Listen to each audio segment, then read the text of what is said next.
100 emailed us, 1,000 contacted us directly. You're all waiting for this show to begin. Today we start. Welcome to Did You Know? We broadcast your opinion, we capture the moment, we cross the limit to understand it. We bring the suffering live on air. We are here to listen to you. We are proud to be Birmingham's first radio show to talk about the somewhat forgotten land known to some of us as AL-AHWAZ. We are having the discussion about AL-AHWAZ. Yes, indeed, it's another Palestine. AL-AHWAZ is located at the state's Nashat al-Arab waterway at the Arabian Gulf. It has a population more than 8 million Arabs. In 1925 it has been occupied by Iran, but before that it was an independent country. AL-AHWAZ has the second largest oil in the world, 4 billion barrels of oil. Iran has been abusing human rights and afflicting Ahwazi. Iran racist state plan on executing of ethnic Arabs. The Guardian News on the 26th of October state the news of their impending execution has been smuggled out of Iran by the man's family. This has been reported by the Federation of Human Rights. Indeed, I mean, in the last year, as the International Human Commissioner, as a human rights organization report, in the last year we had 25,000 Ahwazi have been arrested, 131 executed, and only 150 been disappeared. We would like to inform our listeners, we tried to contact the Iranian embassy to participate and tell us their view, yet they refused, and when we contacted again, they never replied. We are now pleased to have Ibrahim Ahwazi, the Ahwazi activist from London. Ibrahim, can you hear us? Yes, I can hear you. Yes, Ibrahim, take us through it. I mean, what happened historically in Ahwaz? Where is AL-AHWAZ?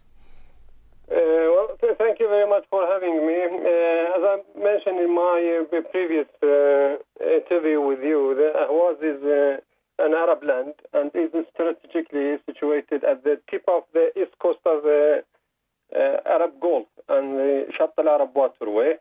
And as you mentioned in your introduction, it's home to some of 8 to 10 million Arabs. And prior to 1925 was autonomous or independent country. And since then, for 85 or 86 years, it's been under the framework of organized government, abuse and occupation. Iran has been oppressing Ahwazis on their ethnicity, base of their ethnicities and race, by violating their basic human rights, and I say basic human rights, and by even taking the far lands of the nearly all of the lands belonging to Ahwazis, denying the education in Arabic and even detaining children and women. And it's ironically, I'm talking about women now and children, and if you watch the news today, Tehran is hosting organization of Islamic conference, women conference today in Tehran, and the aim of this conference to enhance the status of women, to improve condition for women, to create partnership between men and women. And it's very, very sad to hear this, that even organizations such as Organization of Islamic Conference participating in this conference and ignoring the suffering of so many, not Arab, only Arabs, but other minorities. We are not taking that Ahwazi are minorities. We are a country occupied by Iran, and we have every right to our lands and our destiny. But, well, yes, the conference is now taking place in Iran to encourage the role of non-governmental organization and the private sector in this area. Well, it's very sad. It's very sad. I've just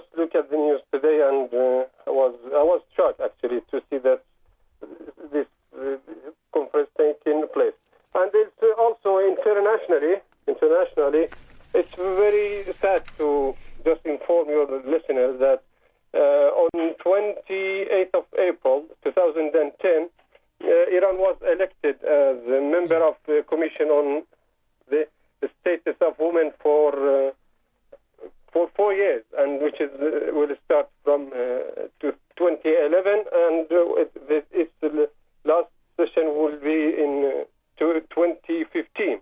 And I'll take you through in more details if Indeed. in other parts of the program. Yes, Ibrahim, we would like to inform our audiences, our listeners, if you just joined us, you are listening to kNOW. We are discussing the forgotten land of AL-AHWAZ.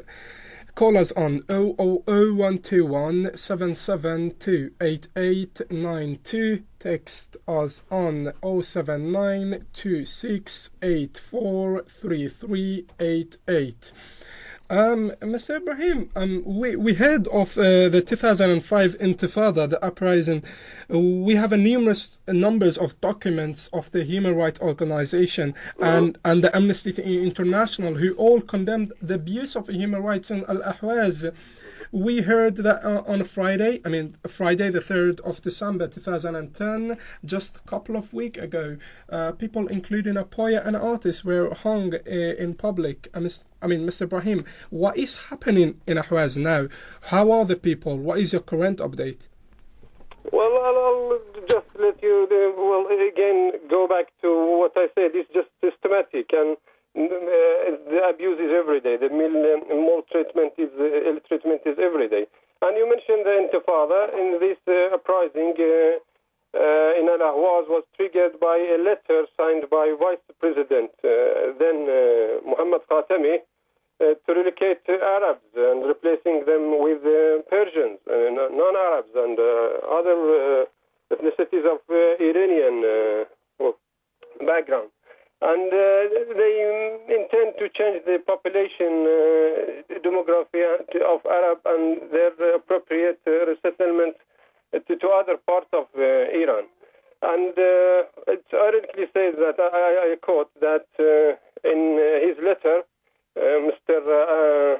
Abtahi, the vice president of Mr. Khatami, says, I quote, the Arab population must be reduced to a third of the total population of Khuzestan, as the name given to Al-Ahwaz in 1936 after they occupied the land, with 10 years, and the rest of the population to be composed of Farsi-speaking residents and migrants.